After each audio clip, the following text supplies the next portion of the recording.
dia para nosso Pindaré. Vamos falar uma reportagem especial de hoje. Mostra como as raízes africanas seguem transformando cultura, identidade e tradição no Brasil.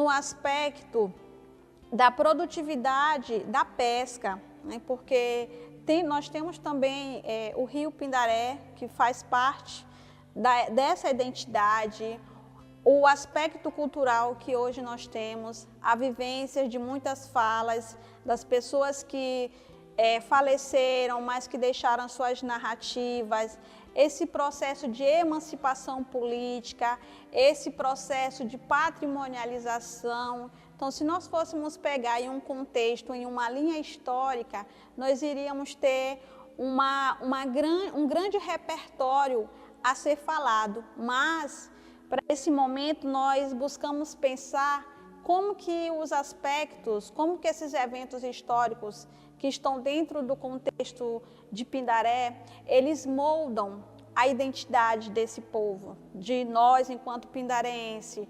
E aí é onde vem uma das grandes respostas, além da memória, que ela está predominantemente viva, porque há sempre alguém contando, sempre alguém trazendo algo da sua trajetória, é pensar nessa repercussão de produtividade, da chegada do engenho central para essa localidade, é pensar como o aspecto cultural foi crescendo, como há essa diversidade da religiosidade dentro do nosso município hoje.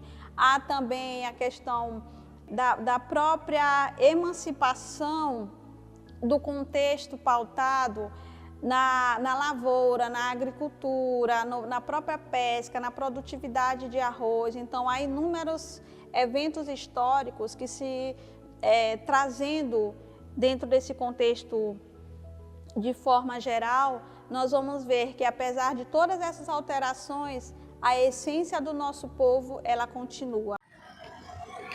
Bom dia! As raízes africanas representam um conjunto de tradição, costume, crenças e reconhecimentos trazidos pelos povos africanos, especialmente durante o período da escravidão. Essas heranças influenciaram profundamente a formação da cultura brasileira, estando presente na música, dança, culinária e região, idioma e sem diversas manifestações culturais. Pindaré é essa cidade centenária, uma cidade acolhedora, e dentro do nosso imaginário, da nossa cultura popular, a gente pode até dizer e classificá-la como uma cidade encantada, porque não tem como você chegar em Pindaré e não se encantar, né, com seu povo, com a sua hospitalidade, se encantar com a cultura que é produzida aqui, se encantar com os lugares que a cidade apresenta, né, para quem vem, e também os causos, o folclore, né, as coisas da cultura popular. Então essa é uma cidade que foi a primeira cidade a ter energia elétrica dentro do nosso país, né, ainda no período do final do século XVIII. Né, tem uma história muito rica que se confunde com o período de colonização, mas um fato muito importante da nossa cidade é a questão da sua primeira povoação, que foi a povoação dos povos Guajajaras. Né.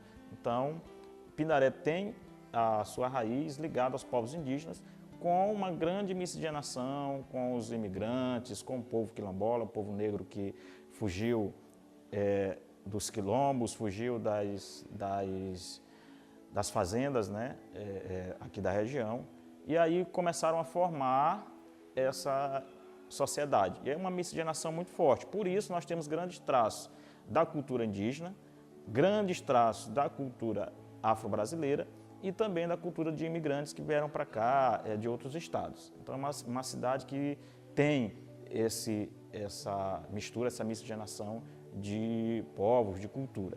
E Pindaré, dentro da visão cultural, dentro da visão do nosso folclore, é uma cidade que realmente encanta quem chega aqui, né? Tem vários causos, vários contos de que quem chega aqui, que bebe o caldo da tapeaca do Pindaré, não quer mais sair, não quer mais, sempre quer voltar, quem se banha no nosso rio também sempre quer voltar, então é cheio dessas coisas. E é uma cidade festeira, né? É uma cidade que gira em torno de festas, né? Então tem um calendário festivo muito grande, né? Pindaré é referência, é reconhecido no cenário estadual como berço da cultura do Maranhão. Haja visto a questão de ser um dos municípios que leva um sotaque de nome próprio, que é o sotaque de Pindaré ou Baixada, que ganhou grande visibilidade com o mestre João Canso, com o mestre Coxinho, que foram fundadores do Boi de Pindaré, um grupo que tem mais de 60 anos, e hoje tem um grande número de grupos de Bumba Meu Boi. Então é muito forte o período junino em Pindaré, né? Também podemos dar destaques para a festa de São Pedro, que é uma festa também que já chega aos 80 anos, aos 100 anos, né? Uma festa muito forte, muito tradicional, é o padroeiro da cidade. E aí Pindaré, no mês junino, ele vira esse grande terreiro de festas, né? Então é um vai e vem de pessoas, é um vai e vem de grupos de Bumba Meu Boi, de fazedores de cultura. A cidade vira esse grande terreiro de celebração do Bumba Meu Boi e dos santos juninos, né? E aí, dentro desse calendário festivo, ele vai dando continuidade com os grupos de tambor de crioula, com os grupos de Divino Espírito Santo, com as festas do Divino Espírito Santo no mês de novembro na Dona Maria Cacheira, com a festa do Divino Espírito Santo na Vila Maria, no mês de maio, e nos terreiros de religião de matriz africana. Então, muitos terreiros celebram suas festas, iniciam suas festas com a salva ou o toque do Divino Espírito Santo. Então, hoje nós temos em Pindaré 3 grupos, né, em atividade do Divino Espírito Santo, na maioria comandado por mulheres, né, mulheres negras, né, mulheres que têm essa devoção ao divino, fazem festas muito bonitas.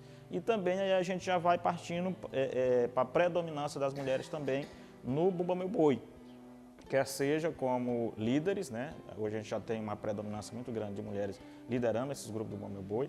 E também uma coisa muito forte em Pindaré é a quantidade de terreiros que nós temos, né? Então nós temos uma cultura muito forte, a religião de matriz africana ela predomina praticamente com 70 terreiros, né, entre zona rural e zona urbana. E é muito forte, tem muitas celebrações, é um calendário durante o ano todo, né, desses terreiros, né, que é ligado à Umbanda ou o tambor de mina. E também a gente vê dentro do Pindaré toda essa sintonia de que não para, é uma ilha, né, como se fosse um município ilhado, que ele não para. E a gente vai observando os traços da cultura indígena, vai vendo os traços da cultura africana dentro do seu povo, no gesto do seu povo, no jeito de falar, no jeito de cozinhar, né? No jeito de se expressar, no jeito de celebrar, de fazer as suas festas. Então, é uma coisa muito forte que a gente tem observado dentro do Pindaré, e daí essa denominação de cidade que encanta as pessoas realmente, né? E o povo é um povo acolhedor. Também aí a gente pode destacar a predominância dos grupos de capoeiras, né, que também continuam em atividade na cidade. A gente pode citar também as danças indígenas, né, que também é um grande atrativo da cidade, uma grande manifestação dentro da cidade, dentro do calendário também festivo.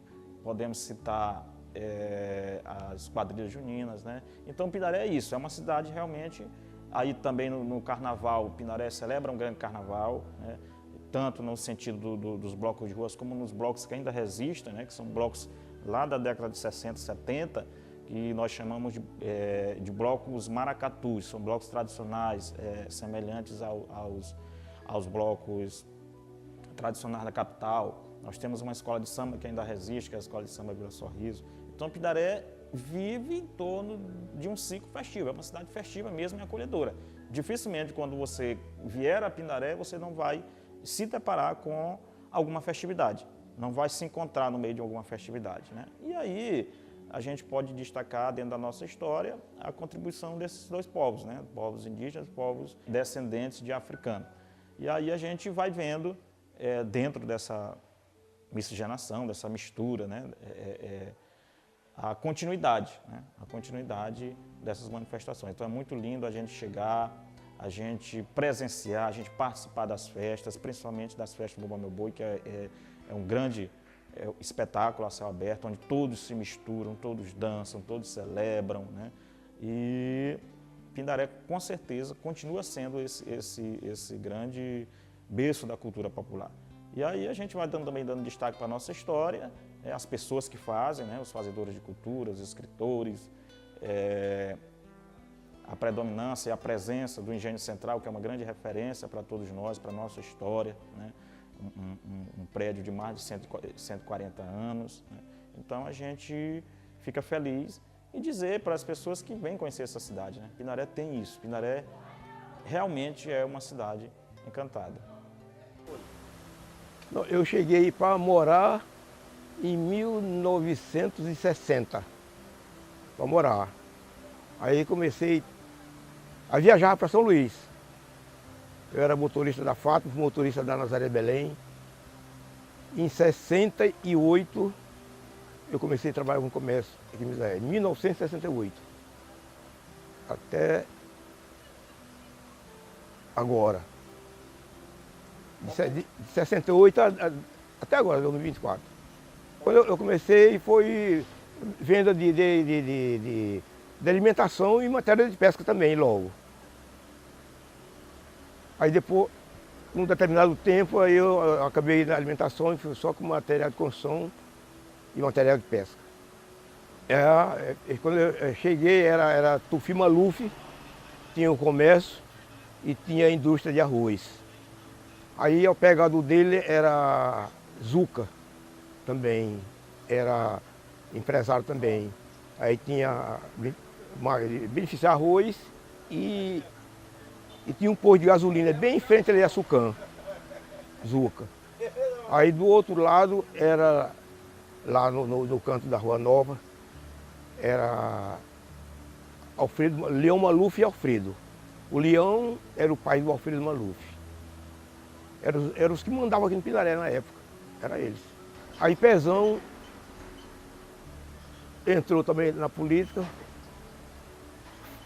foi vice de Mundir Corrego, vice-prefeito. Aí depois ele, foi em 70, ele foi eleito a prefeito. Foi o único prefeito que tirou só 3 anos. Que aí eles criaram uma lei que nesse período foi 3 anos, que era para terminar, aí completava ficar de 4 anos. Construir só amizade. E através dessas amizades eu venho até hoje trabalhando. E graças a Deus eu me sinto muito bem aqui no Pindaré. E me considero daqui de Pindaré. Foi onde eu criei família, aí esse tempo todo. São de 60 para cá, está com 64 anos, né? 64 anos, com 54 anos de comércio. Começaram comigo aqui, quando eu cheguei que já era, não tem. Seu Lázaro foi começando aqui também, mas ele foi com pouco tempo que ele veio para cá. Ele era na Rua da Palmeira, depois ele mudou para cá, comprou bem aqui. Mas ele também já acabou, esse Antônio Jesus Pestana, que era Toloca, também foi muito tempo, trabalhou no comércio aqui, aí foi embora para São Luís, até que é o pai Toninho, já faleceu também. Desse período do meu tempo que comecei, só tem eu aqui mesmo. Ancestralidade, resistência e orgulho. A palavra que ajuda a contar as raízes africanas no cotidiano brasileiro. Para dar continuidade, a repórter Emily vai nos contar um pouco como eles chegaram aqui em Pindaré Mirim. A população negra chegou a Pindaré Mirim de forma expressiva no século XIX, principalmente a partir de 1819, com o crescimento da colônia São Pedro e mais fortemente com a implantação do Engenho Central de Pindaré Mirim, na década de 1880. E para terminar, a repórter Tiffany vai nos contar com o fim de tudo. Após o término, eles migraram para algum lugar, sem terras para onde ir e sem apoio do governo. Muitos ex-escravizados continuaram vivendo no entorno dos canaviais, passando a cultivar pequenas roças de arroz e cana para subsistência. Já imaginou como era a vida no Maranhão no século XIX? Esta máquina de ferro mudou a história de 2 cidades para sempre. Este é o trem do Engenho Central, inaugurado em 1884. Sua missão: transportar a riqueza da cana-de-açúcar até a usina, alimentando a economia da região. O engenho trouxe inovações revolucionárias, maquinário da Inglaterra, uma das primeiras iluminações elétricas do Brasil. E essa ferrovia de 13 quilômetros, Ironde. Mais do que um meio de transporte, o trem foi um símbolo de progresso, impulsionando o desenvolvimento de Pindaré-Mirim e Santa Inês, uma página fundamental da história maranhense. Estamos aqui na área quilombola e hoje iremos falar com a dona Elis Angelina, presidente daqui dos quilombos. Em relação com a cultura afrodescendente em Pindaré-Mirim. Bom dia, meu nome é Elis, sou a presidente aqui do Quilombo Vila Maria. E sobre a nossa cultura afrodescendente, a gente cultua aqui é a Umbanda, né? Então, eles chamam a mina, né, também. E temos também o toque do Espírito Santo, que são com as caixeiras. Quais as tradições originais africanas ainda são preservadas em Pindaré-Mirim? Sim, eles têm a capoeira, né, o maculelê, tem também a Umbanda, que a gente faz parte, né? E tem, que é a turma da Maria Caixeira, e são essas as culturas afrodescendentes. Não raciocinar qual seria a resposta. Existem histórias, lendas ou memórias passadas de geração em geração que você tem herança cultural? Acho que não.